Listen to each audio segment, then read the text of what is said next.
से आप सभी लोग बढ़िया होंगे भाई। और अभी सबसे ज़्यादा जो कन्फ्यूज़न होता है, एसएससी की भी बात करेंगे, पहले अभी यहाँ पर रेलवे के बारे में बात करते हैं। अभी जो सबसे ज़्यादा जो कन्फ्यूज़न ये होता है ना कि जो हमारे पास सोर्सेस है, अभी देखो अगर पढ़ाई के मामले में आज से अगर 10 साल पहले अगर मैं जाऊँ तो वहाँ पर ना सोर्सेस बहुत कम था पढ़ाई में। लेकिन आज अगर सोर्सेस देखो, यूट्यूब है, बैच है, बुक है, चैट जीपीटी है, जेमिनी एआई है, बहुत सारी चीज़ें हैं। आप लोगों ने ये चीज़ नोटिस किया होगा। अब क्या होता है कि इतने सारी चीजें हमारे पास रहते हैं कि क्या कंज्यूम करना है, क्या चीज को हटाना है, यही पता नहीं रहता है। तो आज हम लोग वही चीज डिस्कशन करने वाले हैं कि भाई कि अगर आप रेलवे की तैयारी कर रहे हो तो आपको सबसे बेस्ट आपके लिए क्या होगा। ठीक है, मैं ये चीज को लेके चलूंगा कि ये वीडियो सिर्फ 2026 वाले नहीं देख रहे, ये वीडियो 2027 में भी लोग देखेंगे, ये वीडियो 2028 में भी देखेंगे। तो आपके लिए एक बेस्ट ऑप्शन देता हूं वहां पर, जहां पर आप ये सोच सकते हो कि यार मुझे एक्चुअली करना क्या है, मुझे किस तरीके से रेलवे की तैयारी। अगर आप एकदम टिपिकली है कि मुझे रेलवे की ही तैयारी करना है तो ये वीडियो आपके लिए, क्योंकि एक वीडियो और लेके आएंगे हम लोग जहां पर आपको बताऊंगा कि एसएससी का तैयारी आपको किस टीचर से करना है, यूट्यूब से करना है, टीचर का पेड बैच लेना है, या फिर चैट जीपीटी या फिर बुक से करना है, क्या करना है, वो हर एक चीज डिस्कशन करेंगे। देखो अब रेलवे के बारे में बात आते हैं। रेलवे में सबसे बड़ा चीज ये होता है कि इंग्लिश जो है वो आपका सेक्शन में रेलवे में नहीं होता है। ठीक है, तो यानी कि इंग्लिश वाला पोर्शन तो हमें रखना नहीं है। हमारे पास जो सबसे जो मेन इंपॉर्टेंट होता है वो मैथ होता है, रीजनिंग होता है, और जो रहता है हमारा जीके जीएस। रीजनिंग पोर्शन जो रहता है अगर सारे से कंपेयर करें तो वो टिपिकली जो होता है वो इजी साइड रहता है और सभी बच्चे लगभग कर लेते हैं। तो उसके लिए कोई बैच, कोई यूट्यूब वीडियोस ज़्यादा रिक्वायर्ड नहीं पड़ता है, वो बच्चे ऑटोमेटिकली चीज़ें कर लेते हैं। नहीं तो आप किसी भी फ्री यूट्यूब पे आराम से जाओगे तो रीजनिंग आप आराम से कर सकते हो, उसके लिए ज़्यादा सोचना नहीं पड़ता है। अब आते हैं सबसे पहले मैथ की बात करते हैं। ठीक है, कि मैथ का आपको क्या करना चाहिए अगर आप एक बिगिनर हो। तो मैं आप लोग को अभी सजेस्ट करूंगा, अगर मान लो कि आपका एग्जाम 1 महीना बाद है, 2 महीना बाद है, तो अभी एग्जाम के बारे में बिल्कुल मत सोचना।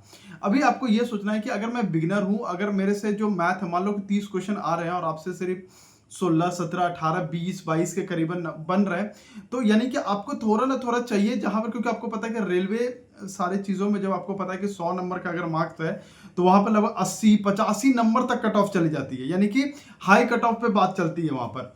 यानी कि यहाँ पर आपको स्पीड के साथ विद एक्यूरेसी भी चाहिए, यानी कि ऐसे टीचर आपको चाहिए जो स्पीड भी थोड़ा कराए और जो आपका एक्यूरेसी को मेंटेन करे। ये नहीं कि सिर्फ ट्रिक ट्रिक ट्रिक से कुछ नहीं होगा।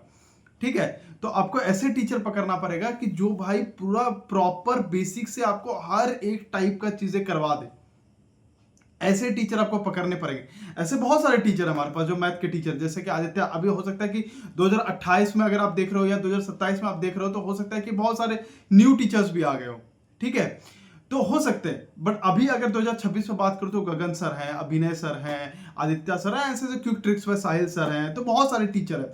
जिनसे भी आपको अच्छा लगता है आप आराम से जाओ। अब यहाँ पे बात आती है कि उनकी पेड बैच लेनी है या फिर उनका यूट्यूब वीडियो देखनी है।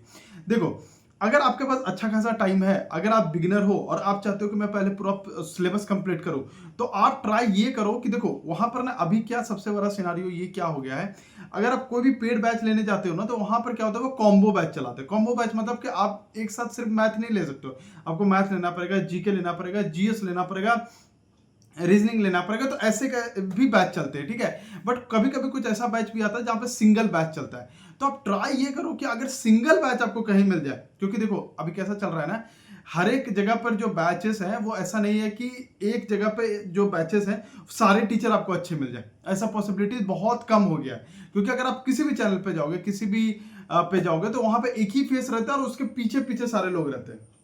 अगर आपका किस्मत अच्छा है कि जहां पर आपको 2-3 अच्छे टीचर्स मिल जाए, एक साथ मिल जाए, एक टीचर खराब भी है तो मतलब थोड़ा यूज मतलब काम चल जाए तो भी अच्छा है। ठीक है, कोई तरह का दिक्कत नहीं है। लेकिन अगर सिर्फ एक टीचर वहां पे अच्छा है और आप उस एक टीचर को देख करके उसका पूरा बैच ले रहे हो, तो फिर आप गड्ढे में गिरने के लिए रेडी हो जाओ फिर। ठीक है, पैसे भी आपके जाएंगे और फिर आप वहां हो जाओगे कि नहीं मुझे इन्हीं से करना होगा क्योंकि मुझे पैसे दिए हैं मैंने। फिर आप दूसरे जगह जाओगे तो फिर आप सोचोगे यार मैंने पैसे क्यों दिए फिर उतने। और एक टीचर पे भरोसा रहेगा और एक टीचर मान लो सभी चीज करा रहा है तो एक टीचर करा भी नहीं सकता है, जो कि रियलिटी भी है। ऐसा ऐसा चीज हो भी चुका है जो मैं अभी डिस्क्लोज नहीं करना चाहता हूं, बट ऐसे बहुत सारे इंडस्ट्री में हो चुकी है जहां पर लोग क्या करते हैं, एक फेस के चक्कर में जाते हैं और एक फेस के चक्कर में वो सोचते हैं कि यही बंदा सारी चीजें करा देगा, फिर बाद में फंस जाते हैं क्योंकि वो बंदा हर चीज कहां से कराएगा। सीधी सी बात है। तो यहां पर आपको यही डिसीजन लेना है कि मान लो, जैसे मैं एक एग्जांपल देता हूं कि मुझे पसंद आ गया कि गगन, मतलब एक एग्जांपल है बस, मुझे पसंद आ गया कि गगन सर जो है वो मैथ अच्छे कराते हैं। अब मुझे पता है कि गगन सर अच्छा मैथ करा रहे हैं, तो मैं ट्राई करूंगा कि अगर उनके सिंगल पेड बैच मिल जाए जहां पर हमको सिर्फ मैथ करने को गगन सर के साथ मिल जाए तो सबसे बढ़िया है, सबसे बढ़िया है। सबसे पहला ट्राई करना है कि सिलेबस आपका कंप्लीट करना चाहिए, कंप्लीट होना चाहिए। आप किसी भी टीचर से कर रहे हो, ठीक है, आपका सिलेबस सबसे पहले कंप्लीट होना चाहिए। यूट्यूब पे भागने से पहले आपका सिलेबस, एक बार सिलेबस कंप्लीट कर लो, एंड देन यूट्यूब पे जितने भी फ्री वीडियोस हैं, जहां से भी आपको सोर्सेज चाहिए वहां से देखते जाओ, एज अ रिवीजन वाले काइंड ऑफ चीजें में हो जाएगी आपका, ठीक है। अब सेम थिंग, अगर आपको वहां पे सिंगल पेड बैच मिल गया और अगर 2-3 अच्छे टीचर्स हैं किसी कोचिंग में, तो फिर अगर आप सभी ले लो तो फिर कोई दिक्कत नहीं है, सब कर सकते हो। अगर लेकिन वहां 2-3 टीचर्स अच्छे होने चाहिए, अलग अलग सब्जेक्ट, ऐसा नहीं कि मैथ में ही 2-3 सब्जेक्ट हो जाए, मैथ के अलग होने चाहिए, जीके जीएस के अच्छे टीचर्स होने चाहिए, रीजनिंग के अच्छे टीचर्स होने चाहिए, तब जाकर के मैं बात कर रहा हूँ। अब सेकंड चीजें बात करते हैं कि मान लो एक तरफ मैंने मैथ का ले लिया, सेकंड में मान लो आपको जीके जीएस को कुछ अमन सर अच्छे लग गए, जो एसएससी लैब के अमन सर अच्छे लग गए, या आपको जो भी टीचर परमार सर अच्छे लगे, जो भी टीचर आपको अच्छे लगे, अगर उनका सिंगल बैच मिल रहा है तो वो परचेस कर लो। अगर सिंगल बैच नहीं मिल रहा है, मान लो खुदा ना खास्ता कि मुझे सिंगल बैच नहीं मिला, फिर तो आपके पास एक ही ऑप्शन बचता है कि आपको पूरा का पूरा पेड बैच लेना ही पड़ेगा। क्योंकि एक बार आपको ट्राई करना पड़ेगा कि आप YouTube के चक्कर में मत पड़ना कि यार मैं YouTube से सारी चीजें कर लूंगा, यहां से सब कुछ मैं फिनिश कर लूंगा, वहां से करने जाओगे तो वो एक कंप्लीट चीज आपको नहीं मिल पाएगी। शुरुआत में आपको थोड़ा ना थोड़ा पैसा खर्चा करना ही पड़ेगा अगर सिंगल पेड बैच नहीं मिल रही है आपको तो। क्यों? क्योंकि आप एक बार अगर शुरुआत में पैसा खर्चा कर देते हो, आपका एक बार सिलेबस कंप्लीट हो जाता है, आप उतने लोगों से आगे निकल जाते हो जिसने अभी बस सोच रहा है कि यार मुझे इससे पढ़ लूं क्या, उससे पढ़ लूं क्या, उससे कर लूं क्या, लेकिन आप वहां से आगे निकल जाते हो। तो इसीलिए अगर सिंगल पेड बैच मिल जाए सुपर्ब है, अगर सिंगल पेड बैच ना मिले तो ट्राई करो कि ले लो किसी मतलब बढ़िया का, जहां पर एक दो टीचर, मतलब एक नहीं लगभग 2-3 टीचर जहां पर अच्छे मिल जाए उनका ले लो, और वहां से पहले ट्राई करो कि सिलेबस कंप्लीट कर लेने का, ठीक है। देखो मैं इसलिए अभी किसी का प्रीफर नाम नहीं दे रहा हूं, क्योंकि देखो इसमें ना ऐसा नहीं होता, अभी मान लो 5 नाम मुझे पता है, हो सकता है कि 5 नाम और हो जो मुझे नहीं पता हो, जो कि बेस्ट हो, ठीक है।